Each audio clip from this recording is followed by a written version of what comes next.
Assalamualaikum warahmatullahi wabarakatuh.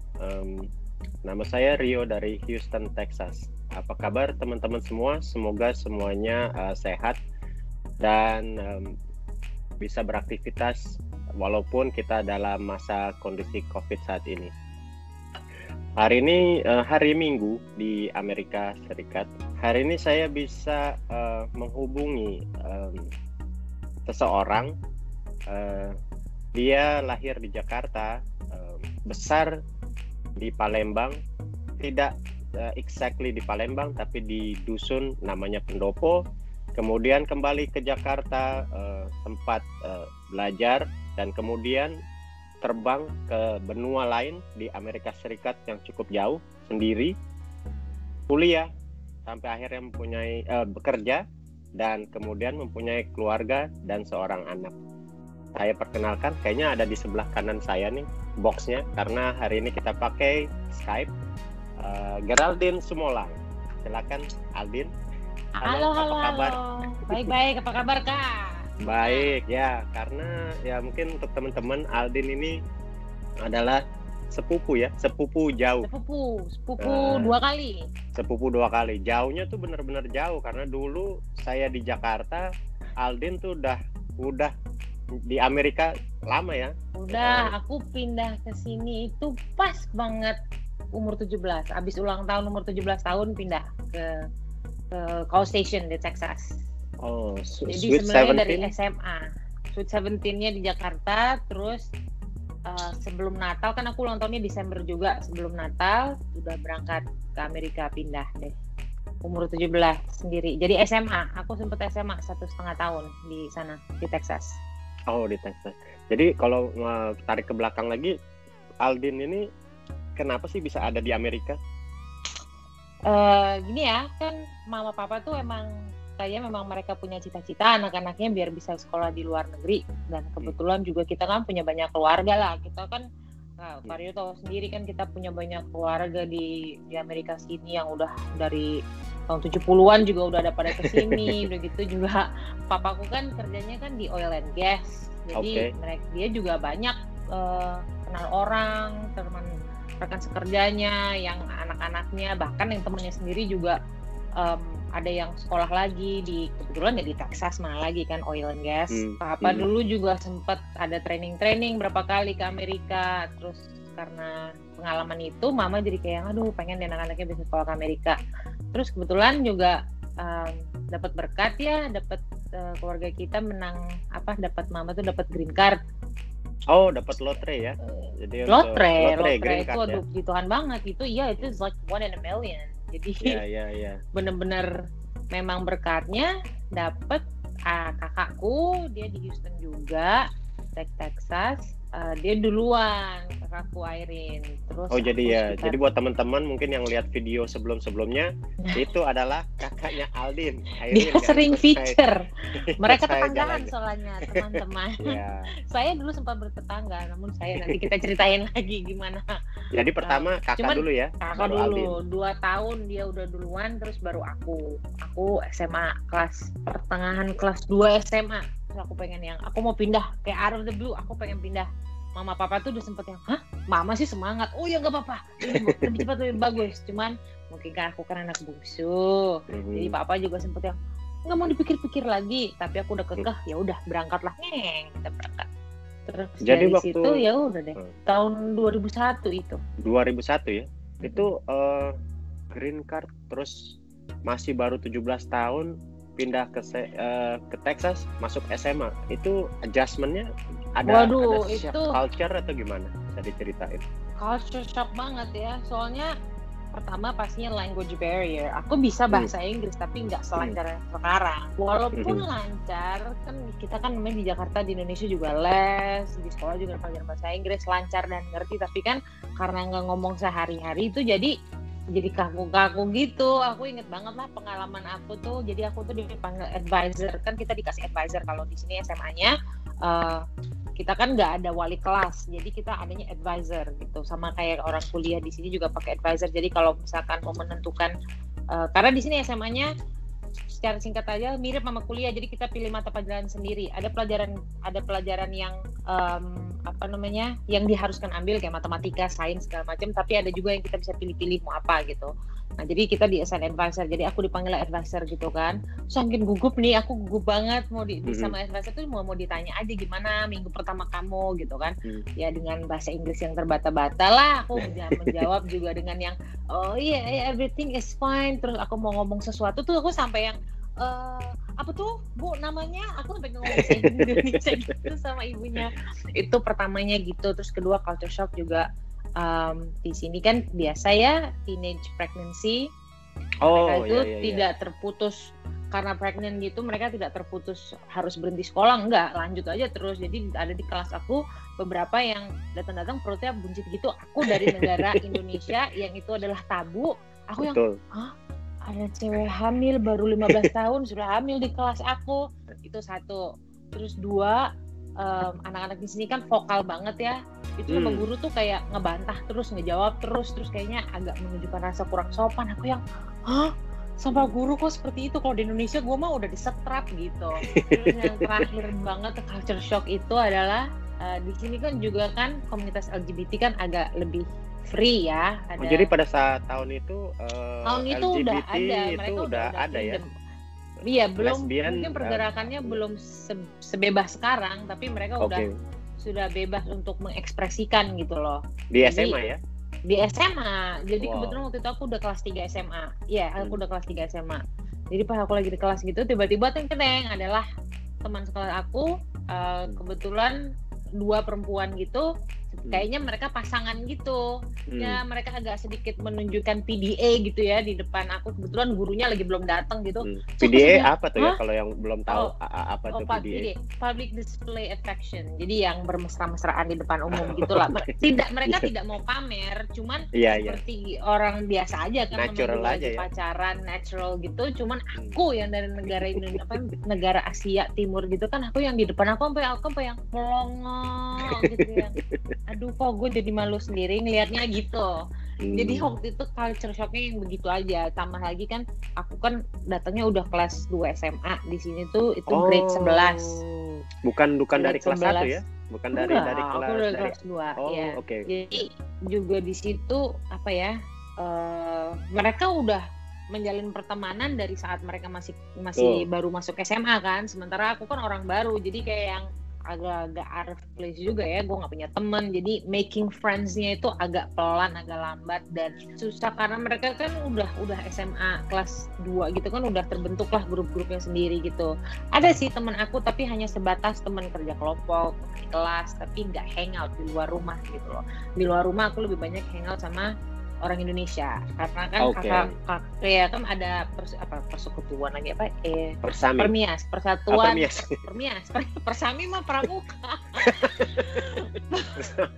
Ya, betul, Permias Persatuan Mahasiswa Indonesia di Amerika Serikat ya gitulah. Nah jadi aku lebih banyak main sama mereka walaupun mereka semua udah kuliah, tapi karena kakakku, karena Kak Ain ya, jadi ya udah aku ikutan aja main sama mereka gitu. Cuma kalau di sekolah ya adalah teman yang kadang-kadang suka ketemu karena kerja kelompok, tapi other than that ya itu udah sih struggle-nya seperti kayak yang minta pindah tapi karena nggak punya teman, terus perasaannya kok kayaknya sepi banget gue. Sementara di Jakarta kan gue kan kayaknya kan temennya kan di mana-mana ada gitu. Betul. SMP dari SD malah.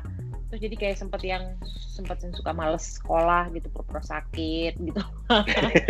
Sampai akhirnya dapat ultimatum dari Jakarta, kamu kalau bolos-bolos terus saya tarik pulang ya. Oke. Ada niat di awal untuk mau pulang ya? Ada niat nggak mau pulang? Enggak, aku nggak mau pulang. Walaupun dengan struggle gitu, nggak ada hanya dengan struggle gitu sempat stres ya mungkin untuk anak remaja, apalagi baru masuk remaja kan 17 tahun gitu kan, lagi suka gaul-gaulnya tuh, lagi pengen mencari eksistensi istilahnya, jati diri, ababil lagi. Jadi ya itu sempat nggak mau sekolah, mendingan hangout sama anak-anak mahasiswa karena orang Indonesia kan. Terus kayaknya lebih enak kalau kayak gitu. Terus akhirnya ya itu dapat ultimatum dari papa di Jakarta, ketahuan aku ngebolos. Terus dia telepon, aku angkat, kok kamu tidak di sekolah? Nggak bisa jawab karena kan aku mau minta bolos. Akhirnya Mama bilang, kamu kalau bolos-bolos terus saya suruh pulang ke Jakarta ya. Nah aku nggak mau pulang. Sejak dari situ aku nggak pernah bolos sampai aku lulus. Sama sekali nggak pernah bolos sekalipun, aku nggak pernah bolos sampai lulus. Dan puji Tuhan semangat belajarnya lebih ada, dan sempat lumayan lah aku. I did very good in high school, dapat kayak penghargaan karena straight A's lah, apalah. Jadi straight A student ya? Lumayan. Jadi walaupun sih sekolahnya di kota kecil ya, Bryan, Texas tuh, kalau ada yang tahu, kalau station tetangganya lah daerah situ. Tapi maksudnya karena pertama nggak mau pulang, takut dipulangin, kedua nggak punya teman untuk istilahnya kayak malam mingguan atau ngobrol-ngobrol di telepon lama, jadi ngapain ya, belajar gitu loh. Jadi bener-bener ada perubahannya tuh drastis banget. Aku dulu di Jakarta sekolah kan, sempet sekolah di sekolah yang isinya cewek semua di daerah Blok M sana. Coba ditebak, Tara Kanita. Ya. Di daerah sana yang isinya cewek semua. Dulu aku nggak tahu ya, sekarang mungkin masih unggulan. Cuma dulu waktu aku masuk mereka masih sekolah swasta unggulan gitulah. Itu masuk situ kayaknya wah bangga sekali gitu ya. Hampir sama kalau negeri, kalau masuk 70, masuk 6 tuh kan bangga. Ini kayak masuk Tarakan itu tuh kayak bangga banget. Tapi aku banyak main. Banyak main malah ya? Aku nakal dulu. Karena kan dulu Mama sempet nemenin Irene duluan kan ke Amerika. Jadi di rumah tuh cuman aku ditemenin sama Oma sama Papa. Papa sibuk kerja, jadi sempet jadi kayak bukan anak kurang perhatian sih. Jadi yang santai aja, nggak ada yang perhatiin gue kan, nggak ada yang tahu kan kalau gue harus belajar ada ulangan atau apa gitu-gitu. Oma kan aja kan, juga Oma kan. Oma iya, Oma itu iya. Jadi aku sempet nggak mau naik kelas kali, aku udah ranking terakhir kali. Jadi kembali ke waktu selesai di Amerika SMA, tidak pernah bolos, straight A student, itu biggest accomplishment lah ya? Itu berubah total. Nah itu salah satu juga yang membuat aku bersyukur aku minta pindah, dan orang tua, Mama Papa juga support, karena mungkin kalau aku nggak pindah, that's it, aku nggak bakal lulus SMA, nggak bisa kuliah kalau di Indonesia. Terus ya udah, cuman ya itu pindah ke sini. Ya perubahan personality ya, karena jadi merasa lebih bertanggung jawab, karena pertama takut nggak mau, karena aku kekeh banget aku nggak mau pulang ke Indonesia. Jadi aku berusaha gimana supaya nggak itu, ya udah aku harus tunjukin kalau aku memang mau belajar. Jadi ya udah belajar. Dan yang kedua ya itu culture shocknya, ya begitulah, ngelihat perbedaan yang antara culture kita di Indonesia sama di sini. Tapi ya survive, abis itu ya udah deh lulus. Tapi untungnya aku lulus, karena biasanya suka ada yang turun kelas kalau misalkan. Jadi di sini masih ada yang turun kelas ya, nggak harus selalu naik. Biasanya kalau pindah dari negara lain suka dilihat transkripnya. Kalau misalkan oke semuanya, berarti dia bisa. Kayaknya di tes aku sempet di kelas English Second Language juga kan, 1 semester. Tapi karena semuanya, karena progresnya bagus semua, jadi terus aja sampai jadi aku lulusnya on time. Nah, setelah lulus dari SMA, sepertinya semuanya bekal di SMA itu menjadi apa ya? Ya menjadi bekal untuk Aldin menuju ke college ya, di kuliah. Nah itu adjustment-nya lagi bagaimana tuh sampai ke college?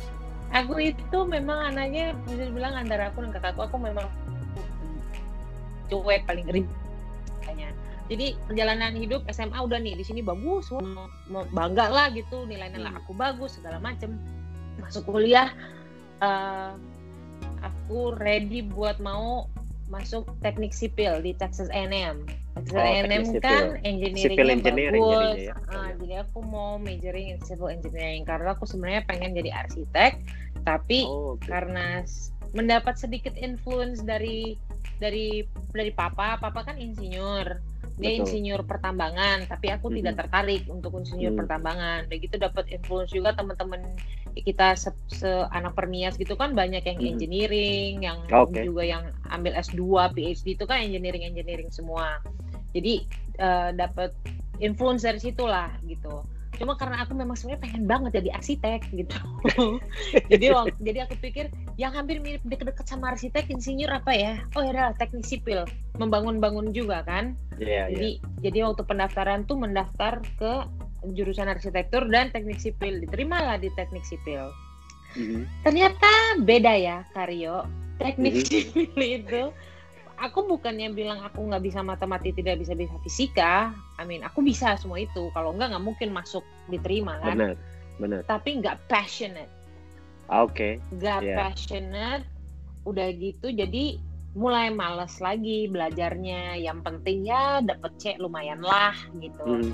Terus ditambah ya namanya juga baru-baru pacaran serius begitu kan. Jadi masih asik pacaran.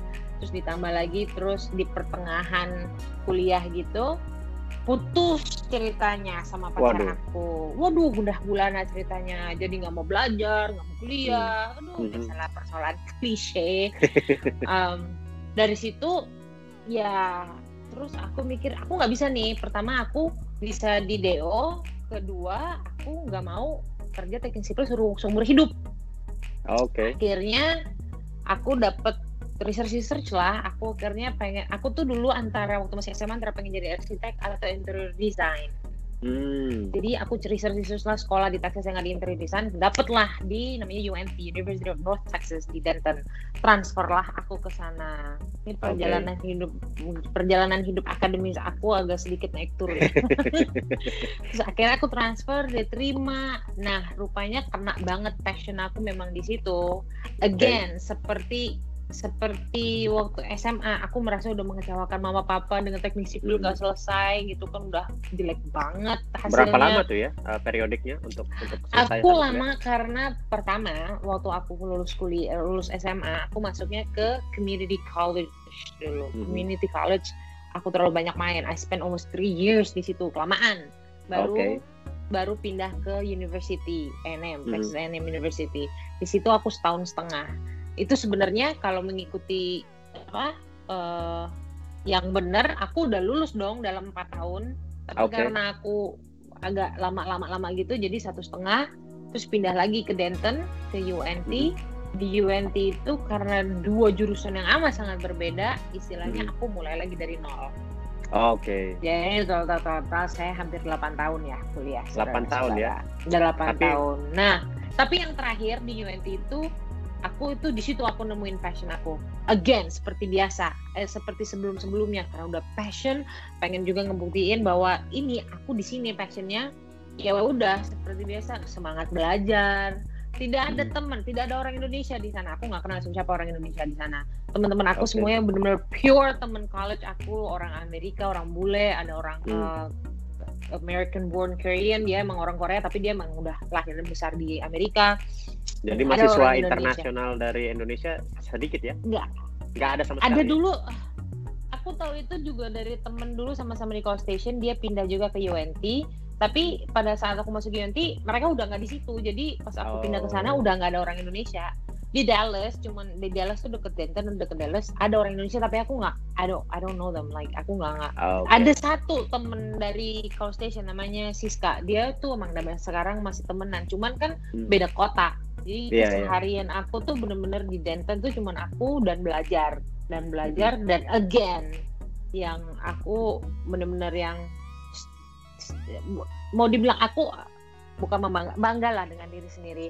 Hampir cum laude, tapi karena kredit aku udah hancur dari waktu di teknik sipil, transferannya itu, jadi kalau mau dibilang at least I was like that close to graduate, with higher grade gitulah. Tapi ini aku bikin progress, like kembali kayak waktu SM lagi, straight A's lagi gitu. Jadi kayak benar-benar yang dapat scholarship, terus dapat president's list, dean's list every semester gitu loh.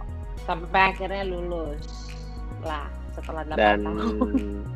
Dan kita berkesempatan untuk menyaksikan hari bersejarahnya Aldin graduate waktu itu ya. Tahun berapa tuh ya? Bener banget, Karyo. Itu tahun 2013. Wah, 2013. Tahun yang lalu ya. Nah, seperti umumnya para mahasiswa yang baru lulus, fresh, itu masuk ke dunia the real world. The real world. Harus kerja, harus berkontribusi atas apa yang udah kita dapatkan di sekolah. Betul. Gimana pengalamannya Aldin apalagi dan di itu juga sini ya? itu juga perasaannya kan kayak yang that's it, udah kuliah 8 tahun, udah udah kuliah kelamaan, sekarang saatnya untuk kayak yang lo harus berdiri di bisa kaki sendiri. berdikari gitu kan. Berdikari. Mencari pekerjaan. Nah, cari pekerjaan itu struggle akhirnya. Pasti kalian inget lah, terus aku pindah ke Houston kan dari Denton. Oh iya, pindah ke Houston, tetanggaan kita semua. Maksudku saya, Karyo, dan kakakku. Itu juga kan pindahnya karena saya biar bisa lebih dekat sama Kain dan kalian. Karena kan aku jauh kan sendiri di sana. Saudara paling dekat kan kalian di Houston. Jadi pindahlah. Itu juga struggle-nya, aduh gimana ya. Pasti orang-orang anak-anak yang baru lulus zaman sekarang juga ngerti lah, kecuali kalau yang emang udah dari awalnya udah dapat kontrak or udah diterima ya sama perusahaan. Tapi untuk kalau yang biasanya majority yang nyari kerjaan itu kan biasanya kayak yang gue baru lulus mau ngelamar entry level, tapi yang ditanya experience-nya udah berapa tahun, bagaimana? Oh jadi gitu, di Amerika pun ada gitu, mereka kan tanya. Begitu, semuanya kayak gitu, Sama begitu ya. Aku sih waktu kuliah ada internship diharuskan ya, tapi internship aku cuma 6 bulan, aku nggak nyampe lama. Jadi itu juga internship kan, aku waktu itu kayak di design firm, residential design firm gitu. Jadi sebenarnya pekerjaan cuman istilahnya asisten gitulah, kayak yang cari bahan ke sana, balikin bahan ke sini, beli sampel yang gitu-gitu, belum bener-bener yang kerja banget gitu, enggak. Jadi struggle-nya gitulah mencari pekerjaan. Terus di Amerika itu untuk mencari pekerjaan itu toolsnya apa aja sih, Aldin? Kalau di waktu di Indonesia kan paling buka koran, Kompas hari Minggu. Kalau dari itu tahun itu yang udah jauh banget, kalau dari lagi kan zamannya digital. Pada saat itu udah mulai zaman digital ya. Kalau dari pengalaman aku ya, cari kerja itu udah pasti kita pakai ini bukan promosi ya, tapi kita pakai udah pasti internet dong, search engine kan di luar sana banyak tuh website yang emang untuk job search website gitu. Paling nggak perlu aku sebutin, orang-orang udah tahu lah apalah banyak di sana. Ya itu pertama udah pasti create account semuanya lah, upload resume, dan di sini tuh nggak pakai CV kayak di Indonesia dulu ada CV kan. Aku juga nggak tahu bedanya CV sama resume apa, karena di sini cuma resume aja gitu. Resume itu apa sih isinya, Aldin? Resume itu isinya cuma bener-bener kayak yang objektif kita apa gitu ya, misalnya. Biasanya awalnya tuh kayak profile lah istilahnya, kamu siapa gitu kan, saya kayak newly graduate looking for job bla bla bla bla bla. Nah tapi di situ juga kita masukin kayak soft skill kita apa, hard skill kita apa gitu. Jadi kalau misalnya bener-bener kayak aku waktu cari pekerjaan itu kan beberapa program kan, kita kan pakai computer programs kan kalau gambar atau kita gambar denah atau gambar 3D gitu. Nah itu apa aja program-program yang kita tahu, atau program-program presentation kayak Photoshop gitu-gitu. Nah biasanya gitu terus ditambah dengan pengalaman waktu kuliah lah, kayak dulu ikut aktif di organisasi apa aja gitu. Paling gitulah. Jadi istilahnya cuman kayak profile kamu siapa, terus kamu mau intinya kamu mau ngapain gitu loh. Saya kayak I'm newly graduate looking for job, I'm very passionate in this and that gitu. Terus baru bawanya skill apa kayak Photoshop, Illustrator, atau kebetulan di dunia profesi aku pakai AutoCAD gitu atau Revit gitu. Yang gitu-gitulah. Nah, itu jadi semua yaitu melalui website cari kerja itu kita upload aja di situ. Jadi tinggal tunggu kan, mereka kan ada ada AI-nya gitu yang udah tahu. Biasanya dari keyword di resume itu nanti biasanya kan kita dapat email, ini ada bukaan, atau kalau memang ada kebetulan HR yang ngelihat, kadang-kadang dikontak langsung gitu. Itu satu caranya untuk cari kerja. Jadi nggak ada manual kirim mailbox USPS ya? Nggak pakai begituan. Semuanya digital. Itu yang pertama banget. Itu yang paling gampang ya. Bukan paling gampang ya, paling gampang lah untuk semua yang punya akses internet. Dan kedua itu udah pasti koneksi, networking. Networking dari waktu sebelum kuliah kan sama advisors, mereka kan networknya banyak tuh. Tahu semua orang. Itu alumni bisa ada ya. Alumni itu kita keep in contact dan keep in good contact sama classmates. Oke. Karena waktu aku belum dapat kerja, beberapa teman dekat aku dari kuliah tuh mereka udah dapat kerja duluan. Nah, dari situ itu pressure ya? Itu pressure banget. Dan mereka tuh dapat pekerjaannya kebanyakan karena dari magang lanjut, atau kayak yang mereka udah kenal duluan sama siapa gitu. Iya. Nah, jadi tapi itu pressure banget, tapi aku beruntung sebab kebetulan teman-teman aku yang udah pada kerja ini semuanya bilang udah, kita juga lagi cari orang. Jadi udah aku ngelamar. Nah, di situ aku melamar directly ke perusahaannya. Melalui teman aku. Jadi teman aku bilang ini HR-nya, emailnya, lu langsung aja. Jadi langsung directly. Nah, dari struggle deh aku sempat berapa tahun ya? Setahun aku struggle nggak dapat kerja, udah mikirnya udahlah apa ya, gue jadi catering aja atau jualan PY atau apa gitu kali. Tapi which nothing wrong with that. Betul. Kan jadi kuncinya nggak putus asa ya. Kuncinya terus aja coba. Iya, cuma pengennya tadi aku mikir ya udah deh kerja di toko, di mall, di mana juga it's okay, yang penting gue kerja. Cuman kan ada hasrat kayak yang tapi gue udah ada ilmu ini nih, gue udah ada degree, gue pengen pakai degree gue gitu. Iya. Terus akhirnya melamar, dapat kebetulan aku langsung waktu itu dapat 2. Iya, langsung dapat dua-duanya tapi di Dallas, dan dua-duanya juga melalui teman aku. Oke. Nah, akhirnya ya udah deh dipilih satu, dapat, terus pindah lagi deh ke daerah North Texas. Oke. Oh iya naik sempat kan? Ke atas. Iya, betul. Naik lagi kan Kario yang videoin bikin surprise partinya, ingat nggak dulu? Oh iya. Ya, waktu itu dia. Kita sempat kumpul. Terus ya kita melepas Aldin kembali ke utaranya Texas. Jadi ke utara lagi. Cuma 4 jam sih kalau nyupir, tapi rasanya jauh banget. Sempat berapa lama ya waktu itu Aldin kerja di Texas? Aku kerja di Texas tuh 2 tahun setengah. 2 tahun setengah ya? Ya, 2 tahun setengah. Setelah bekerja, Aldin akhirnya sebagai manusia menemukan tambatan hati. Iya, selama masih di Dallas akhirnya bertemulah dengan mantan pacar yang sekarang sudah menjadi suami tercinta. Bertemu, tapi ketemuannya juga itu kan dia tinggalnya juga